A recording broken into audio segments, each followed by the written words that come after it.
Any tips for improving quality of sleep? Great question, GRK Stud 97. What a name. Great name, great question. Yeah, number of things in terms of sleep, and this is probably every one of you watching this live stream now should probably pay attention to some of this.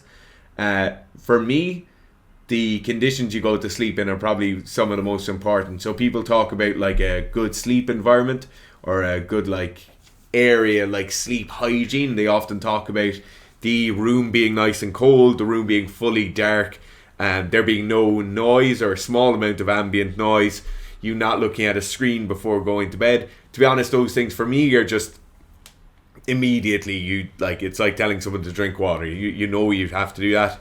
For me, it's the actual psychological environment, or like that biochemical environment you're going to sleep in, is much more important. So the amount of systematic stress you have before going to sleep, I would include things like that, such as like emotional stress. So if you're fighting with someone, if you're a keyboard warrior and you're fighting with someone in YouTube comments or reading YouTube comments or Facebook threads that make you annoyed or that you're very, very into before going to bed, all of that will be absolutely horrendous. Also, physical stress, so training too close to sleep, will be absolutely terrible for you. There is definitely a point where physical exercise a certain amount of time before going to sleep is very, very beneficial. It can make you sleep much deeper as well as getting you to sleep faster.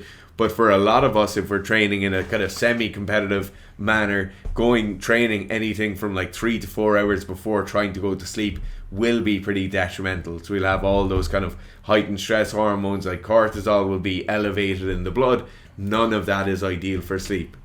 The last thing I would say is that your digestive system and how you've been kind of fueling yourself throughout the day will drastically alter your sleep and how you tend to sleep in terms of quality and duration. So the first case is someone eating far too close to going to bed. So there's the obvious thing of having to get up and go piss or shit in the middle of the night. That is non-ideal. But the other thing is that if we go to sleep and we've just taken on a huge amount of particularly high fat or high carbohydrate foods, we're having to work very hard on our digestion. There's a lot of activity going on within that digestive tract which will take from our ability to sleep very deeply. I much prefer people to be going to sleep on a relatively empty stomach. In the case of an athlete where they might be waking up hungry or they might be not particularly well fueled throughout the night, I'd much prefer them to have something like a glass of milk, like half a pint of milk before going to sleep, or some sort of long releasing protein and carbohydrate mix before going to sleep. I think those things are very, very effective. But most of the time, everything you do before you go to sleep is you do less of it. Do less training further away from sleep.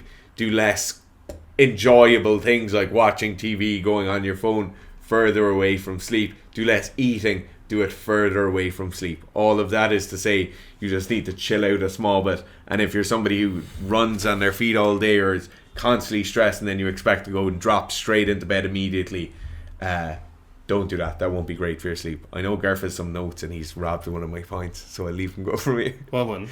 The ZMA one. Go on. No, go on. No, you're dead right. No, go on. The real thing I love telling people to do for their sleep is a supplement. It's probably the only supplement we ever recommend here on a regular, kind of semi-regular basis, is ZMA. So ZMA is a proprietary blend of zinc, magnesium and vitamin B6. In my experience, it's very important that you get the actual ZMA. So ZMA is a trademark for that particular proportion. I would highly recommend it. Take it in the prescribed dosages that will come on the box. It's very, very cheap. It will allow you to get much better quality sleep. And the one thing is you will trip your balls off when you're dreaming. So just be careful of that. I never get those. Don't you? Or maybe not. Everyone I've ever told to take them has gotten them. I assume I'm just desensitized to it now and I don't remember. Maybe I did at some point. Yeah. So there's two other things in terms of sleep. One is the light before you go to bed. So removing as much light as possible is almost a trope at the moment, or a cliche, but it's very, very important.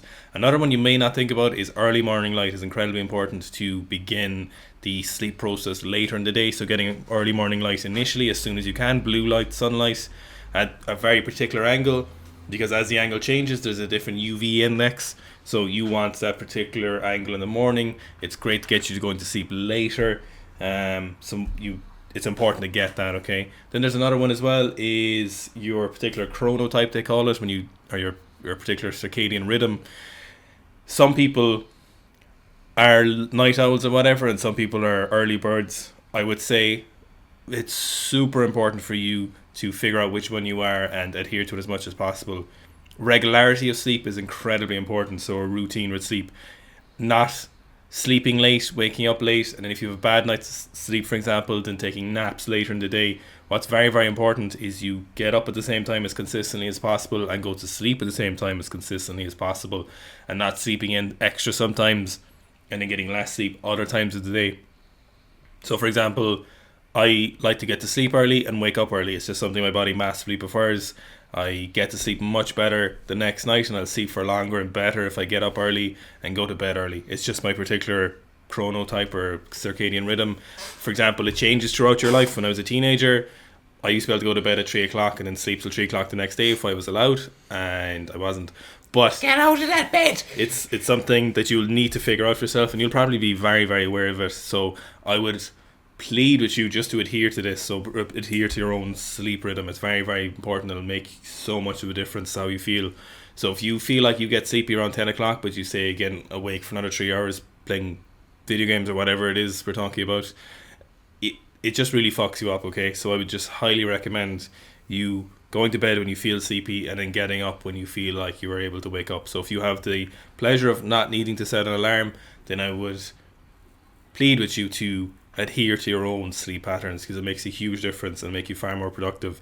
It'll help you live longer and avoid a load of diseases, and you'll be a much nicer person to deal with. For example, Fitz would be very naturally the opposite end of the spectrum for me. Fitz could easily sleep until, I'd say, 11 or 12, but go to bed at like 4 o'clock. If I go to bed at 3 o'clock, I'll still wake up at 7 o'clock the next day or earlier, and no amount of lying in bed will make me sleep longer, no matter how tired I am. Whereas if I go to bed at 9, I'll wake up at 7. If I go to bed at 11, I'll wake up at 7. So it's just something I would implore you to think about and see how you feel before you go to bed, and you will have a lot better of a time when you're going to sleep. It's so, so important. It's just incredible. Like Matthew Walker talks about, he says we're the only animals who deprive ourselves of sleep, and that says a lot for humans, I suppose. It's funny when we're away, actually. Yeah. Because we could be needing to get up really early in the morning, and we'll all go to bed really early. No way will I sleep. Or like, even if I do go to sleep, I still won't. If I wake up at 7 after 12 hours sleep, I'm still like, no way do I feel good. And then if you need to stay up late at night, it just doesn't work. No. Like, you're still awake the exact same time. Yeah. Okay, Jody G says, what do you guys think of squatting to different heights? So doing ass to grass.